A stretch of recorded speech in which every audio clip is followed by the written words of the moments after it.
আমার ভুল হয়ে গেছে, আমাকে মাফ করে দেন। আমি সবার কাছে মাফ চাইছি। মাফ করো না। আপনি শুনুন, কিসের মাপ তোমার? আপনি কি করতেছো তোমরা? এটা কি সেই ছেলে মেয়ে? এই ছেলে মেয়ে, এই মেয়ে আমার নামে, হ্যাঁ এই মেয়ে ছেলে আমার নামে সারা দেশ তুমি নষ্ট করে ফেলাইছো। ভাই এই ছেলেটা মেয়ে তো এটাই নাকি? হ্যাঁ এই মেয়েটাই এই মেয়েটা নাকি? এই মেয়েটাই। কি হয়েছে? এখানে রোমান্স করতেছো তুমি? কথা বলো, কি করছো তুমি? তোমার কি লাগে বলো? আমার জাস্ট ফ্রেন্ড লাগে। আমি একজন কন্টেন্ট ক্রিয়েটর, জি, বুঝছেন? হ্যাঁ। ও আমার সাথে নাটকে কাজ করবে, এই জন্য এখানে আসছি, জি। মানে এই ব্যাপারে কথা বলার জন্য। জি, আপনারা মানে বুঝলাম না, আপনারা ক্যামেরা ট্যামেরা নিয়ে কেন আসছেন? আমি ক্যামেরা নিয়ে আসছি। বিগত দিনে ও আমার নামে মিথ্যা অপবাদ ভিডিও ছাড়ছে। ওর সাথে আমার সাথে ওকে আমি চিনি না, জানি না, ও আমার নামে মিথ্যা অপবাদ ভিডিও ছাড়ছে। এর জন্য আমি সাংবাদিক নিয়ে আসছি। সাংবাদিক ভাইদেরকে দেখতে পারতেছেন, আমি সবাইকে নিয়ে আসছি। এই মেয়েটা আমি জানি মার্কেটের ভিতরও আছে। ও আমাকে সারা দেশের মানুষের কাছে কালার বানিয়ে ফেলছে। আর আপনি তাকে আজকে স্টুডিওর মধ্যে ধরছেন। এই মেয়ে তুমি মাথা গোছাচ্ছ কেন? মাথা ভেসে সামনে নিয়ে আসো। যদি ওর অপরাধ থাকে, আমার তো এখানে কোনো অপরাধ নেই। আপনার অপরাধ ঠিক আছে, সে যদি ভালো মেয়ে হতো থাকতো সেখানে কেন আসবে? আর আমার নামে কেন মিথ্যা তহমত কেন ছড়াইলো? প্রিয় বন্ধুরা, দেশবাসী দেখতেছেন। আচ্ছা ভাই, জি, এই মেয়েটা সেই মেয়েটা নাকি? এই একই মেয়ে, একে আপনারা দেখেন একই ভালো। মেয়ে বলতে কি এই মেয়ে তো নাকি? এই মেয়ে, এই মেয়ে, বলছো একই মেয়ে মানে কি? এই মেয়ে। আচ্ছা এই মেয়ে সেই মেয়েটা। জি, এই সেই মেয়ে। আচ্ছা আপনারা কি সে কি বলছে আপনাকে নিয়ে? সে আমাকে নিয়ে বলছে যে আমি নাকি তার সাথে 6 মাসের সম্পর্ক ছিল। হ্যাঁ, আসলে এই মেয়েটাকে আমি চিনিও না। তাকে আপনি চিনেন না? হ্যাঁ, তাকে চিনি না, কিন্তু তাকে আজকের আমি খবর পাইছি ভিডিওতে, ফেসবুকে দেখে যেভাবে হোক তাকে আমি শনাক্ত করছি। শনাক্ত করার পরে আজকে জানছি এখানে সে আসছে। আমি আপনাদেরকে ডাকাইয়া তাকে প্রমাণে তাকে আমি ধরে ফেলছি। কথাটা বুঝতে পারছেন? আচ্ছা এখন মেয়েকে জিজ্ঞেস করেন মেয়েকে আপনাকে চিনে কিনা? তুমি আমাকে চিনো? হ্যাঁ, আপনাকে আমি চিনি ভাইয়া। হ্যাঁ, কিভাবে চিনো? তোমার সাথে আমার কোনো সম্পর্ক আছে? না, কোনো সম্পর্ক নাই। যে তুমি যে আমার এই মিথ্যা তহমত বলে দেয়, তুমি বসো। হ্যাঁ, তুমি বসো, বসো, এখানে বসো, বসো। কোথায় যাবা? কোথায় যেতে পারবে না। এখানে কোনো ইয়ে নাই, আপনাদের যেতে পারবে না সে। বিষয় আমি যাই। সে যেতে পারবে না। দোষ না, এটা তাকে। আপনি বসেন, আপনি বসেন। এই সমাধান না করে আপনি কিভাবে আমার নামে এই মেয়েটা কি করছে জানেন? আমার পরিবার আত্মীয় স্বজন সবার কাছে কালার বানায়, দেশবাসীর কাছে। তো এই দেশের আমার একটু কথা শুনেন। জি বলেন। আমার তো এখানে কোনো অপরাধ নেই, যেমন কি ক্যামেরাতে ভিডিও হচ্ছে, এটা আমার জন্য খুব প্রবলেম হবে, বুঝছেন? আমার ফ্যামিলি আছে, আত্মীয় স্বজন আছে, খুব আর সমস্যা। আপনার প্রবলেম দেখেন ভাই, আমার কালার বানায় ফেলছে। এই মেয়েটাকে আপনি এই মেয়েটাকে ভাই আপনি বুঝতেছেন না, আমি একজন কন্টেন্ট ক্রিয়েটর। ঠিক আছে, আপনি কন্টেন্ট ক্রিয়েটর, আমার কথাকে বলছেন। মেয়েটা কি করছে আপনি জানেন? সারা দেশের মধ্যে আমার কালা বানায় ফেলাইছে। ঠিক আছে, আচ্ছা মেয়েটা বলছে আপনাকে সে চিনে। তার মানে মেয়েটা আপনাকে চিনে। জি। আপনি তাকে চিনেন না। আমি তারা চিনি না। কাহিনী কি? আপনারা কাহিনী ওয়াজ মাহফিল দেখা হয়তো ভিডিও দেখছে যে কোনো কেরাম। হ্যাঁ, আবু তো আদনান হুজুরকে নিয়ে তো দেখছেন মানুষ বিভিন্ন রকম আলেম ওলামাদের প্রতি ক্ষিপ্ত। হ্যাঁ। যাতে করে এক ধরনের চক্র ইসকন যেটাকে বলা হয়, আলেম ওলামাদের প্রতি তাদের বিদ্বেষে থাকেই, যাতে ওলামায়ে কেরামদের কাছে দেশে মানুষ মুখ ফিরিয়ে নেয়। ওলামায়ে কেরামদেরকে যাতে করে মানুষের কাছে তুচ্ছ তাচ্ছিল্য করা যায়, ওলামায়ে কেরামদেরকে যাতে মানুষ ছোট নজরে দেখে, এই পরিকল্পনা নিয়ে তারা করছে। কেউ বা কাহারা তাকে শিখিয়ে দেওয়া হয়েছে এই কাজগুলো। আচ্ছা কেন সেই কাজগুলো করলো আপনারা জিজ্ঞেস করেন। এই আপনি কি তাকে চিনেন? হ্যাঁ, আপনি চিনেন? হ্যাঁ, মাহফিলে দেখছিলাম তাকে। দেখছেন মাহফিলে। ওনাকে নিয়ে কি করছেন? ওনাকে নিয়ে আপনি কি করছেন? কি করছেন? ওনাকে নিয়ে আমি আর ভিডিও বলেন আপনি কি সমস্যা করছেন বলেন। কি ভিডিও কেন করছেন? আমি দেখছি, অনেক মোবাইলে দেখছি যে মানে হুজুরকে দিয়ে এই করা মানে ভাইরাল হয়ে যায়, তাই আমি এটা করছি। মানে ওনাকে নিয়ে মিথ্যা অপবাদ ছড়াইছেন, এই তো? মিথ্যা অপবাদ ছড়াইছি আমি। তো আপনার এই তো কাজগুলো আমার কেন ভুল হয়ে হয়েছে? গেছে, আমাকে মাফ করে দেন। আমি সবার কাছে মাফ মানে মাফ চাইছি, করো না। আমার ভুল হয়েছে। এই আপনি শুনেন। কিসের মাপ তোমার? আপনি মাফ তোমার কিসের মাপ? আর এই ছেলেকে এই ছেলেকে, এই তোমার বাসা কোথায়?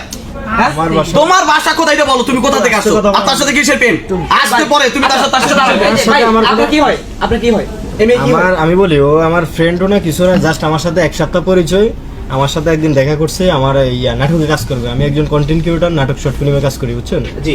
আমার সোশ্যাল মিডিয়া ইউটিউব চ্যানেল আছে, ফেসবুক পেজ আছে, হ্যাঁ।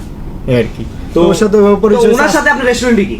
আজকে ও এখানে আসতে বলছে যে তো আপনি এই যে শুনেন, এই যে মেয়েটা আর ওনার কথা মতো কোনো কথা মতো বোঝা যায় না। উনি আমাকে দেশবাসীর কাছে এই যে মেয়েটা, উনি কি ওনার জানি না, উনি কি নিয়ে আসছে কোথা থেকে আমার জানা নাই। কিন্তু এই যে মেয়েটা, আপনি কথা পরে বলবেন, এই যে মেয়েটা আমাকে দেশবাসীর কাছে আমার তুচ্ছ তাচ্ছিল্য করছে, আমার ছোট করছে, ফিরিয়ে দিতে পারবো? আমাকে যা করছে দেশের মানুষের কাছে এত ছোট করছে, আমার আজকে সম্মান ইজ্জত এই পরিবার আজকে আমাকে পরিচয় দিতে চায় না সন্তান হিসেবে। আমার সম্মান আসলে আকার চুম্বি আমার মাটিতে নামাই ফেলাইছে। আচ্ছা আপনাকে নিয়ে সে কি বলছে বলেন তো আমাদেরকে। আমাকে নিয়ে এসে বলছে যে আমি নাকি তার সাথে সম্পর্ক ছিল 6 মাসের, এক বাসার মধ্যে নাকি তারা রাখছি রাইখা, এইভাবে কিছু আমি বক্তৃতা তিনি দিয়েছেন।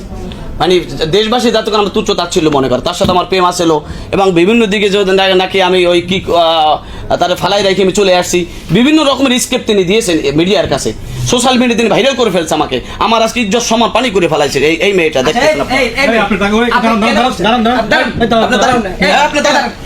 দাঁড়ান মানে আপনারা আপনি বিষয়টা একবার মুখোমুখি ক্লিয়ার করে রাখুন, সামনে দাঁড়ান যাই। আপনার এখানে কি হয়েছে একটু বলুন তো আমাদেরকে। আপনি বসেন এখানে বসেন। হয়ে গেছে, আমাকে মাফ করে দেন, আমি হ্যাঁ? ভাইরাল হওয়ার জন্য করছি এই কাজটা। আর আপনি ভাইরাল হয়ে যাওয়ার জন্য করছেন, আজকে আমাকে কোথায় নিছেন আপনি একটু চিন্তা করছেন একটা বার?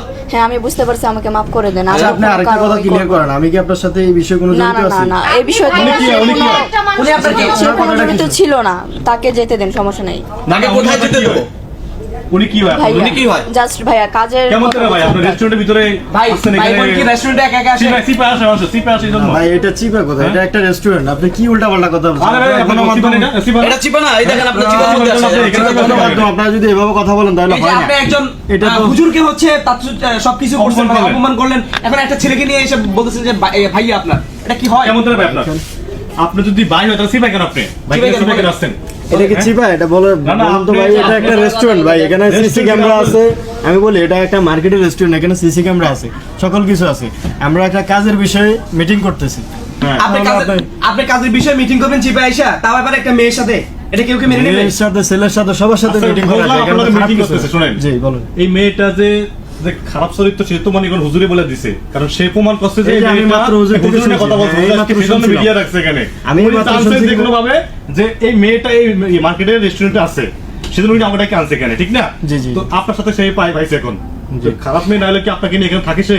না, আপনারা যেহেতু উনি যেহেতু বলছে অবশ্যই খারাপ হবে, কিন্তু আমি ওকে চিনি না, আমার সাথে মাত্র এক সপ্তাহ পরিচয়, কিন্তু আমি ওভাবে জানিও না যে আপনাকে নিয়ে এইভাবে অপমানিত ভিডিও করছে। আমি না ওদের না না, ভিডিও সে কিন্তু মানে মাহফিল করে, বিভিন্ন জায়গায় ওয়াজ করে, কিন্তু আর এই মেয়ের লগে তার লগে কি যায়? এই টাকা না করে আপনি এই বেড়ারে নিয়ে কেন আমি- খারাপ আমি কথা আপনাকে বলি- বলছেন? কাছে যান, কেমন যান আপনি? আপনি যে আমার এই ব্যাপারটা খারাপ বলছেন, দেশবাসীর কাছে আপনি তুচ্ছ তাচ্ছিল্য আপনি যে বানাই দিচ্ছেন আমাকে, বলেন আমার এই সম্মান ফিরিয়ে দিতে পারবেন আপনি? না জি আচ্ছা আপনার লগে তার লগে যায় বলুন তো আমাকে। জি, বলেন। যায় আপনার যায়? যে আপনি এই মানুষের কথা আপনি যে আমাকে আজকে ছোট করে দিচ্ছেন, মাফ করে দেন, আর কখনো ঠিক আছে কারো- আপনার মাফ করে দেবো। আজকের এই মিডিয়ার ভাইদেরকে আমি ডাইকে নিয়ে আসছি, আপনারা এখানে আসেন আমি যাই না। আচ্ছা আমার একটা প্রশ্ন, জি। আপনার কত বছর বয়স চলে? 18 আপনার কত বছর? আমার 37। 37 বছর। তো 37 বছর যুবকের লগে আপনি হ্যাঁ, ভাই, যায়? বসেন, উনি বসেন, আপনি বসেন। উনি একজন মনে করেন সন্তান কয়টা আপনার? কয় ছেলে মেয়ে আপনার? আমার 3 ছেলে মেয়ে। 3 ছেলে মেয়ে, আপনি তার মনে করেন যে বিভিন্ন তারা নিয়ে ভিডিও বানাচ্ছেন, তো মানে তাকে আমাকে মাফ করে দেন, আমি আর কখনো না এরকম এগুলো করবো মাফ না, না হন, আমাকে এই মাফ করে ধরনের দেন। ঘটনা আপনারা তো না, মেয়েরা আর কেন কখনোই ঘটাচ্ছেন? করবো না। আপনি আপনি কি মনে করেন আমাকে মাফ করতেছেন এখন? আমি আর কখনো আপনাদেরকে কিছু সাক্ষী বলবো না, রেখে আমাকে মাফ করে বলতেছি, আমি এখনো দেশবাসীর কাছে বলতেছি যে আপনারা কখনো এই সমস্ত মেয়েদের কথার উপর ভিত্তি করে ওলামায়ে কেরামদেরকে বিভ্রান্ত করবেন না, ইসকন সম্প্রদায়ের কথার উপর ভিত্তি করে আপনারা এগুলো বিশ্বাস করবেন না। দেশবাসীর কাছে আমি দ্বিতীয়বার আবার মানে নবায়ন করে বলতেছি যে আপনারা ওলামায়ে কেরামদেরকে আপনারা ভালোবাসবেন, আর এই যে মেয়েগুলা ওলামায়ে কেরামদের ব্যাপারে বললেই আপনারা এটা বিশ্বাস করে ফেলেন যে আসলে ঘটনা সত্য। এই জন্য আপনাদের কাছে বলবো, নিজে স্টেটমেন্ট দিয়েছে, আমি আজকের এখানে সংবাদ পেয়েছি যেখানে আসবে, আমি মিডিয়ার সাংবাদিক ভাইদেরকে নিয়ে আমি এখানে এসেছি। আজকে সারাদিন আমি তাদেরকে ফোন দিয়ে তাদেরকে আমি আজকের জোগাড় করে তাদেরকে নিয়ে, আমি জানি আজকে তার সারাদিন যে সে ঢাকায় ঢুকছে খুঁজতে খুঁজতে এখানে তাকে এসে আমি পেয়েছি। তাই আমি দেশবাসীর কাছে বলবো যে আপনারা আমাকে নিয়ে যে তথ্য পেয়েছেন, যে নিউজ পেয়েছেন, আপনারা এটা জাস্টিফাই করবেন। এই জন্য আমি এটা এখানে সাক্ষাতে তাকে আমি ধরেছি এবং আপনাদেরকে সেটা প্রমাণ করেছি। এতদিন আমি অসুস্থ আসলাম হাসপাতালের ভিতরে, আমি এটাকে এতদিন আমি দেখেছি শুধু, কিন্তু আমি তাকে খোঁজার চেষ্টা করেছি সে কোথায় আছে, কোথায় তাকে পাওয়া যায়। আর একটা প্রশ্ন, জি উনি যেগুলো আপনাকে নিয়ে করছে, জি এটা তো আপনার সংসারে ঝামেলা হয়েছে। জি জি জি জি তো আপনার সংসার ঝামেলা হয়েছে, তাকে বলেন না কেন তারপর সংসার ঝামেলা হয়েছে যে? জি এখন সে ক্ষমা চাচ্ছে, এখন সে ক্ষমা চাচ্ছে, আর কখনো সে বলতেছে আর কখনো সে করবে না, সে ক্ষমা চাচ্ছে। ক্যামেরা দিকে করেন, এদিকে তাকান, হ্যাঁ ক্যামেরার দিকে তাকাও। হাত করেন, হ্যাঁ বলেন। আমাকে মাফ করে দেন, আর কখনো কারোই করব না, ক্ষতি করব না। আর বলো আমার ব্যাপারে বলো যে হুজুরের আবু বকর সিদ্দিক, তাকে নিয়েও আর কিছু বলবো না। সে অনেক ভালো লোক, সে অনেক ভালো, ঠিক আছে। আমি মিথ্যা গল্প সাজাচ্ছিলাম এটা ভাইরাল হওয়ার জন্য। আর কখনো করবেন না। আপনি আর করা ক্ষমা উচিত করবেন হবে না, না। ওকে মাফ আপনি করে ক্ষমা দেন। করুন কিনা? ঠিক আছে আমার মেয়ের বয়সের মতো ওকে ক্ষমা করে দিলাম। কিভাবে সম্ভব ভাই? এটা মেয়ের বয়সের লোক এটা আপনাকে কিভাবে সম্ভব? বিভিন্ন খারাপ কথা হ্যাঁ, বলছে। এটা খারাপ শুধু একটু না, কখনো করবো না, মাফ এটা কি করে ভিডিও দেন। মাফ ভালো করে দেন আমাকে, আর কখনো কিছু করব না। সোশ্যাল মিডিয়া ভিডিও আপলোড করা হয়েছে না। আমি আপনি জানেন না ওনার মান সম্মানের টাকাটা আমার মান সম্মান আমার ভাই ইজ্জত আপনি তো এখানে তারে নিয়ে আসছেন, আমার সম্মান ইজ্জত আজকে সারা বাংলাদেশের মধ্যে আমার সম্মান ইজ্জত পানি করে ফেলাইছে ভাই। আচ্ছা আপনি ক্ষমা করবেন কিনা বলেন? আমি তারা ক্ষমা করে দিই। মেয়ের বয়সে যখন সে ভুল করছে, সে ক্ষমা চেয়েছে হাত জোর করে, দেশবাসীও যেন তারা ক্ষমা করে দেয়। আরেকটা বিষয় ক্লিয়ার জি। করেন, যেমন কি আমি ওনার সাথে জড়িত না টোটালি। জি, আপনি আমি just ঠিক আছে, আপনি কাজের বিষয় meeting- বুঝতে পারছি আপনি জড়িত না, সেটা আমরা ক্লিয়ার করলাম। কিন্তু আমার কথা হচ্ছে তাকে আমি ক্ষমা করে দিছি। এইভাবে মিথ্যা তহমত নিয়ে যারা আসবে আপনারা সতর্ক থাকবেন।